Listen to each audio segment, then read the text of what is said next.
Bienvenidas, bienvenidos a esta exploración a fondo. Hoy los metemos, de lleno en un tema que nos toca a todos, pero desde un ángulo que quizás no consideramos a diario. La muerte, pero vista por la ley. Exacto. Tenemos sobre la mesa documentos que hablan de tanatolegislación, del concepto legal de morir, y bueno, de todo el papeleo que sigue. Sí. ¿Qué significa realmente fallecer para el Código Civil? ¿Cómo se maneja este momento final, desde lo médico y lo legal? Exacto. Vamos a desmenuzar esas normas, desde cómo se define oficialmente que alguien ya no está vivo, hasta qué pasa después, pues con la inhumación o la cremación. Ajá. Y le daremos una mirada especial al certificado de defunción, ese papel que parece un trámite más, pero que tiene un peso legal enorme, ¿eh? Perfecto. La idea hoy es navegar juntos este laberinto de reglas, de procedimientos, basándonos en la información que tenemos aquí. Eso es. Secreto, pero sí especializado. Es básicamente el conjunto de leyes y normas que regulan todo lo relacionado con la muerte. O sea, el marco legal. Eso mismo. Piensa en ello como el marco legal que envuelve el fallecimiento. Para la ley, la cosa es bastante clara en principio. La muerte es el fin de la persona como sujeto de derechos, de obligaciones. Se acaba todo, legalmente hablando. Exacto. El Código Civil lo dice textualmente, en el artículo 61, que citan las fuentes. La muerte pone fin a la persona. Así de tajante. Es curioso que algo tan biológico necesite una definición legal tan clara, ¿no? Sí, pero es necesario. Pero entonces, ¿cuál es el interruptor que la ley reconoce? ¿En qué momento se dice legalmente esta persona ha fallecido? Aquí es donde lo biológico y lo legal como que se dan la mano. Según la normativa que estamos revisando, el criterio clave es el cese definitivo de la actividad cerebral. Ah, el cerebro. Ese es el indicador biológico que, una vez que un médico lo confirma, pues marca el punto final desde la perspectiva legal. Ya no hay vuelta atrás para la ley. Entendido ese punto de partida, una vez que se constata ese cese de actividad cerebral, aparece un protagonista, indiscutible, el certificado de defunción. El famoso certificado. Más allá de ser un papel, ¿cuál es su verdadera función en todo este entramado? Su función es crucial, de verdad. Es la prueba jurídica, digamos, irrefutable de que alguien ha muerto. Es el documento que dice, oficialmente, esta persona ya no está entre nosotros. La prueba oficial. Exacto. Y ojo, hay un matiz importante que los documentos señalan. Una cosa es certificar que murió y otra distinta es certificar de qué murió. Ah, buena distinción. Sí, aunque ambas cosas suelen ir juntas en el certificado, no son exactamente lo mismo. Es importante tenerlo claro. Vale, esa distinción es clave. ¿Y quién tiene la batuta para emitir este certificado? ¿Cualquier médico puede hacerlo así nomás? Bueno, la Ley General de Salud 26842, que aparece en nuestras fuentes, es clara en esto. La responsabilidad principal recae en el médico que trató al paciente. El médico tratante. Ese mismo. En su última enfermedad o al momento de fallecer. Ahora, si ese médico no está disponible por lo que sea, podría serlo otro colega que sea requerido para ello. Ok. Pero, y esto es un pero grande, la ley pone frenos. Ningún médico está obligado a firmar un certificado si no le constan los hechos. Claro. Si tiene dudas, si no examinó al paciente, si no está seguro, pues no tiene por qué firmar. Y algo que se recalca mucho. Está prohibido emitir certificados de favor. De favor. ¿Cómo es eso? Nada de firmar por amistad o por presión familiar o para saltarse trámites. La veracidad de ese documento es, sagrada, legalmente hablando. Me imagino que esa prohibición de favores busca evitar encubrir cosas raras, ¿no? Tiene toda la lógica. Exactamente. Busca proteger la integridad del proceso y la verdad de los hechos. Ahora, vayamos a la causa de muerte. Cuando es natural, ¿cómo se ordena esa información en el certificado? Porque a veces parece una cadena de eventos. Exacto. Es una cadena, y el certificado busca reflejarla de forma lógica. Se diferencia principalmente entre dos cosas. A ver. La causa inmediata o final, que es la enfermedad o condición que directamente provocó la muerte. Lo último que pasó, digamos. Lo que lo remató, por decirlo así. Algo así. Y luego está la causa mediata o básica, que es la enfermedad o lesión original que inició toda esa cadena de problemas que terminaron en la muerte. Es la raíz del asunto.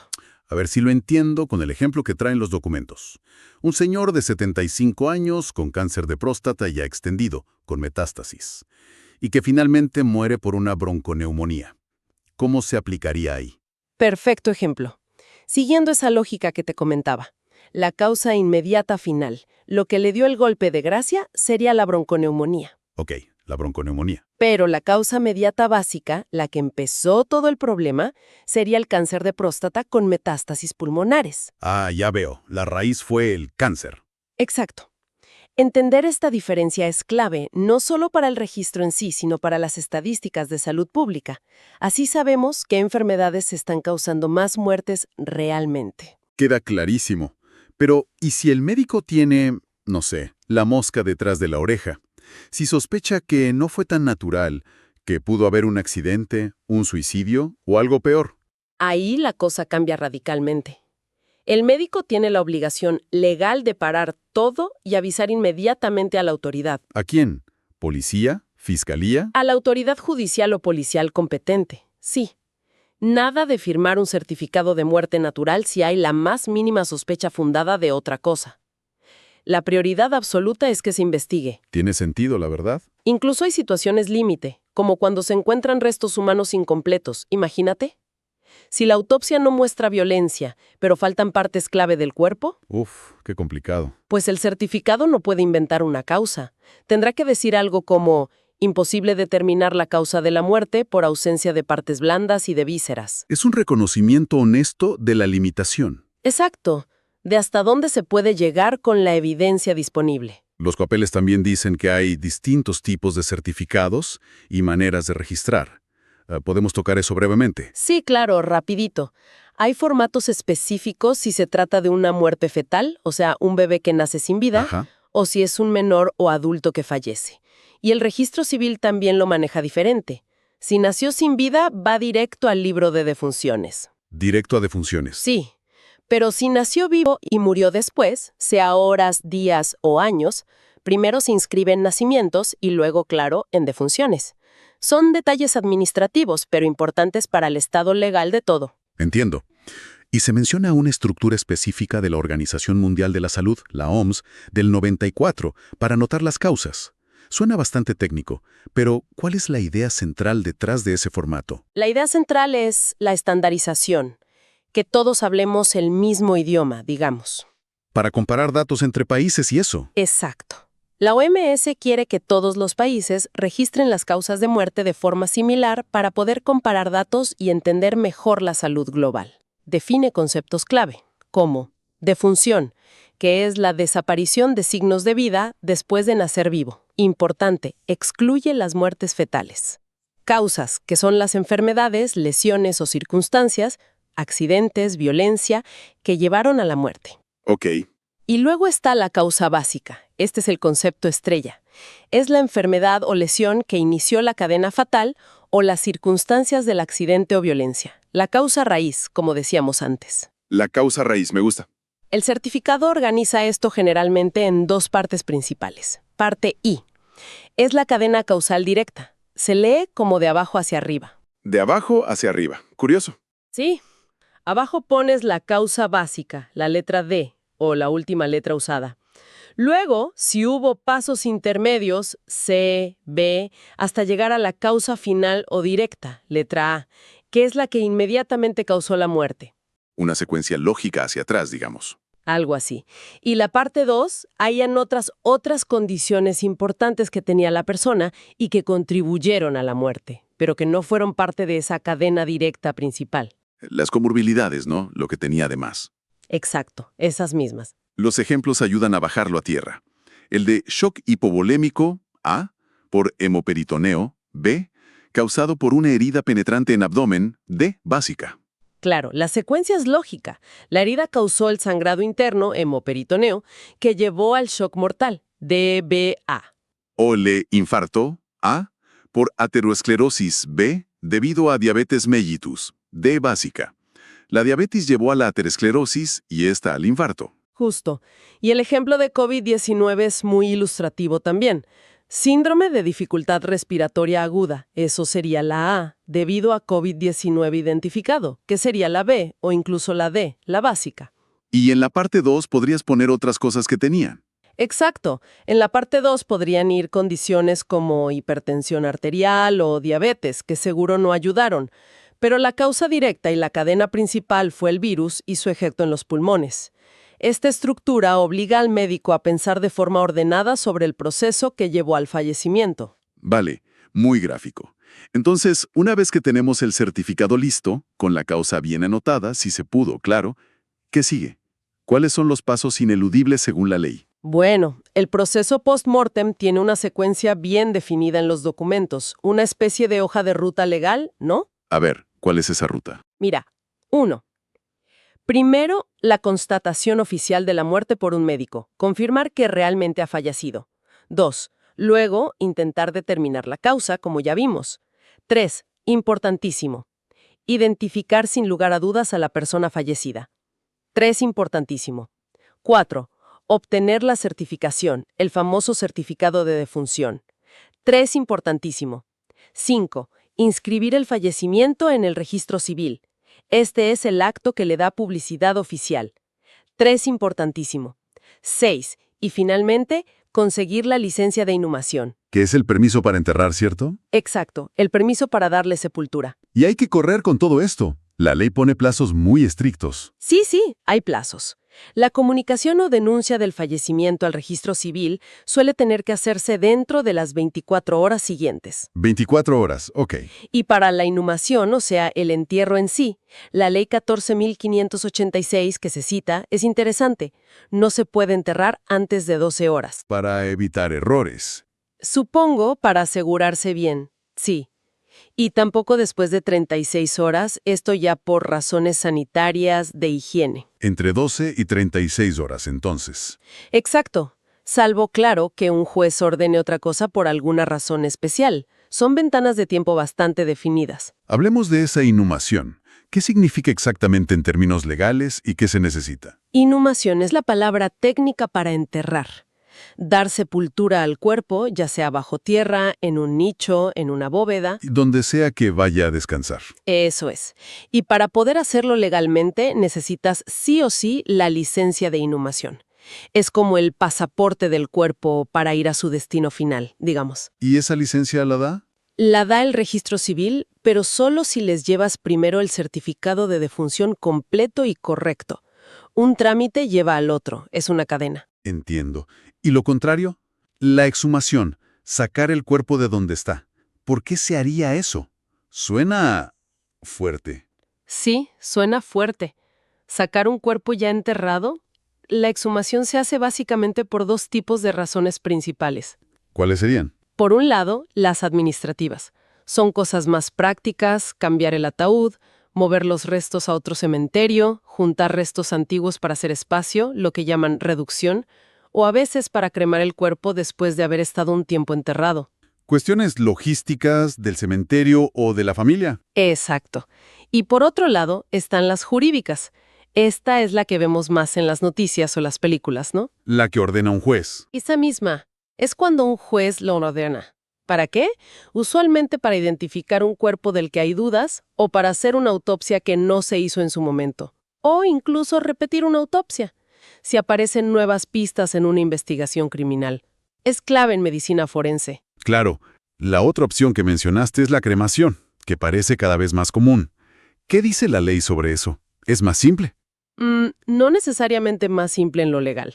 La cremación es reducir el cuerpo a cenizas usando altísimas temperaturas, como bien dices, unos 1200 grados Celsius. Impresionante. Sí. Legalmente, el requisito clave es tener un certificado médico que diga la causa de muerte y, muy importante, que esa causa no sea violenta. Ah, o sea, si fue accidente, homicidio, no se puede cremar. No directamente. Si la muerte fue violenta o hay alguna duda, no se puede cremar así nomás. Hace falta un permiso especial del juez que está investigando el caso. Piensa que la cremación destruye evidencia potencial. Tiene lógica, ¿sí? La cremación puede ser voluntaria, claro. La persona lo pidió en vida o la familia lo decide después. pero también puede ser obligatoria en casos muy específicos que dictan las autoridades sanitarias. Obligatoria. ¿Cuándo? Pues en situaciones como epidemias graves declaradas para evitar contagios. También con cadáveres de indigentes que nadie reclama, o restos de hospitales o de la morgue judicial que quedan ahí sin que nadie los reclame después de un tiempo prudencial. Entiendo. Y una última cosa de estos procesos. Si la familia quisiera llevarse el cuerpo a otro país, ¿se complica mucho la cosa? Uf, bastante. El traslado internacional de un cadáver es complejo, ¿eh? Necesitas el certificado de defunción súper completo, legalizado, apostillado a veces. Mucho papeleo. Muchísimo. Además, el cuerpo tiene que estar embalsamado sí o sí. Tienes que poder probar que la persona no murió de una enfermedad infectocontagiosa peligrosa. Y el ataúd tiene que ser especial, hermético, a menudo con una caja metálica sellada por dentro. Vaya. Sí, son muchos requisitos sanitarios y burocráticos estrictos para poder hacerlo. Ahora entramos en la parte más humana de las fuentes, quizá. Plantean preguntas directas a los médicos que muestran lo difícil que debe ser aplicar todo esto en el día a día. Sí, los dilemas prácticos. Por ejemplo, ¿qué hace un médico si le piden certificar la muerte de alguien que no era su paciente? Llega la familia y le dice, doctor, fírmenos aquí. Es un dilema clásico, sí. La recomendación que dan las guías, y que es lo lógico, es: primero, intentar hablar con el médico que sí lo trataba, si es que existe y se le puede ubicar. Buscar al tratante. Exacto. Segundo, y esto es fundamental, el médico tiene que examinar el cuerpo personalmente. No puede filmar a ciegas. Tiene que constatarlo él mismo. ¿Sí? Y si aún así no está seguro de la causa o tiene dudas, lo correcto es no firmar y avisar al fiscal. No es un simple sí o no, es asumir una responsabilidad legal muy seria. La prudencia es clave aquí. Entiendo. Otra situación tensa es que plantean. La familia pide, por favorcito, doctor, que firme el certificado, quizás para evitar la autopsia a un ser querido. Uno puede entender la petición desde lo emocional, pero ¿qué debe hacer el médico ahí? Uf, esa es difícil. Ahí es donde la prohibición de certificados de favor se vuelve crucial, ¿no? Por más que uno empatice con el dolor de la familia. Claro, es un momento terrible. Sí, pero si hay dudas razonables sobre la causa de muerte, o peor aún, sospechas de algo no natural, la autopsia, la necropsia médico-legal, puede ser necesaria por ley. Es obligatoria en ciertos casos. Entonces, firmar sería. Firmar para evitarla sería, en esencia, tapar algo potencialmente importante. Y eso tiene consecuencias éticas y legales graves para el médico. Es una línea roja que no se debe cruzar, por más difícil que sea la situación. Comprendido. Y este escenario me parece muy real, sobre todo en zonas alejadas. El jefe de un centro de salud pequeño, llega alguien desconocido, casi muerto, y no tiene ni rayos X, ni laboratorio, nada para saber qué pasó. Firma el certificado ese médico. Es una encrucijada terrible, especialmente en lugares con pocos recursos, sin poder determinar la causa y sin tener un historial del paciente. Firmar un certificado es casi adivinar, y eso es muy peligroso legalmente. Entonces, ¿qué sería lo correcto? Pues lo más prudente y correcto, siguiendo la lógica legal, sería avisar a las autoridades, policía, fiscalía. Ellos iniciarán una investigación y probablemente ordenarán una necropsia oficial en una morgue adecuada para identificar a la persona y determinar qué pasó realmente. Aunque eso implique más trámites y quizá demoras para la familia, si es que aparece. Sí, lamentablemente puede implicar eso, pero la prioridad legal es esclarecer la identidad y la causa de muerte correctamente. Última pregunta, de estas que plantean los documentos. El médico tratante conoce bien al paciente, tiene una enfermedad crónica conocida por todos, pero al morir, el médico sospecha que la causa final fue otra cosa, algo agudo, inesperado. ¿Qué hace? ¿Certifica la enfermedad crónica que todos conocen o...? Buena pregunta. Si tiene sospechas fundadas, bien fundadas, de que la causa directa fue otra, ¿no debería simplemente poner la enfermedad crónica de cajón para salir del paso? Tiene que ser honesto con su duda. Exacto. Tiene que ser honesto. Dependiendo de qué sospeche, podría, por ejemplo, solicitar una necropsia clínica, si cree que fue una complicación natural rara de la enfermedad, o si la sospecha es de algo externo o incluso delictivo, ahí sí tiene que informar a la autoridad para que hagan una necropsia judicial. ¿Y normalmente el médico tratante hace esas necropsias? No, generalmente no. En casos de duda o sospecha, especialmente si es judicial, se encargan los médicos forenses o patólogos especializados. El tratante informa, pero no ejecuta la autopsia en esos casos. Estas preguntas de verdad que ponen sobre la mesa la presión y los dilemas éticos y legales tan fuertes que enfrentan los médicos, ¿eh? Totalmente. No es solo llenar un formulario y ya, es tomar decisiones con consecuencias enormes para la familia, para la justicia, para la salud pública. Así es. Una gran responsabilidad. Hemos hecho un recorrido intenso hoy, ¿eh? Desde esa definición legal de muerte como cese de actividad cerebral, Que ya nos quedó clara. pasando por la lupa sobre el certificado de defunción, su estructura casi detectivesca para encontrar la causa básica, La famosa parte 1 y parte 2. hasta todos los pasos que siguen: entierro, exhumación, cremación, cada uno con sus tiempos y requisitos. Queda clarísimo que la muerte, ese evento tan personal y biológico, está totalmente atravesada por la ley. No hay escapatoria. Totalmente. Vimos cómo el Código Civil le pone un punto final legal a la persona, la importancia tremenda de certificar bien las causas, no solo por la familia, sino por la salud pública, por las estadísticas. Cierto, las estadísticas. Y cómo cada trámite post-mortem tiene sus reglas y sus tiempos bien marcados. Desde registrar la muerte hasta darle destino final al cuerpo. Todo está normado, regulado. Y los ejemplos prácticos, sobre todo esas preguntas a los médicos que comentamos al final, nos dejan ver que una cosa es la ley escrita, el papel, y otra muy distinta es aplicarla en el mundo real, con todas sus presiones y complejidades. Sí. Requiere conocimiento técnico, por supuesto, pero también muchísima ética, prudencia y una conciencia muy clara de la responsabilidad que se asume al firmar ese certificado. No es cualquier firma. Sin duda, ese certificado, como vimos, no es un papel más. Abre y cierra puertas legales. Piense en herencias, seguros, el estado civil del cónyuge. Todo eso depende de ese papel. Pero también alimenta esas estadísticas vitales que nos ayudan a entender de qué morimos como sociedad, dónde hay que poner el foco en salud pública. Exacto. Y claro, para la familia, más allá de lo legal, es el documento que marca el inicio formal del duelo, de alguna manera, y de empezar a cerrar un capítulo, por doloroso que sea. Para terminar esta exploración profunda, me queda flotando una pregunta, una reflexión que surge de ver cómo se cruzan la biología, la ley y lo humano en este tema tan final. A ver. ¿Cómo encontramos el equilibrio? Por un lado, necesitamos la certeza, el orden, el registro legal de la muerte. Es indispensable para la sociedad. No podemos funcionar sin eso. Pero por otro lado está el respeto al duelo, a la dignidad de la persona fallecida y de su familia, a las decisiones personales en un momento tan íntimo y difícil. ¿Cómo balancea nuestra sociedad esas dos necesidades, que a veces parecen tirar en direcciones opuestas? Es una pregunta profunda, sí. El equilibrio entre la norma fría y la humanidad cálida. Exacto.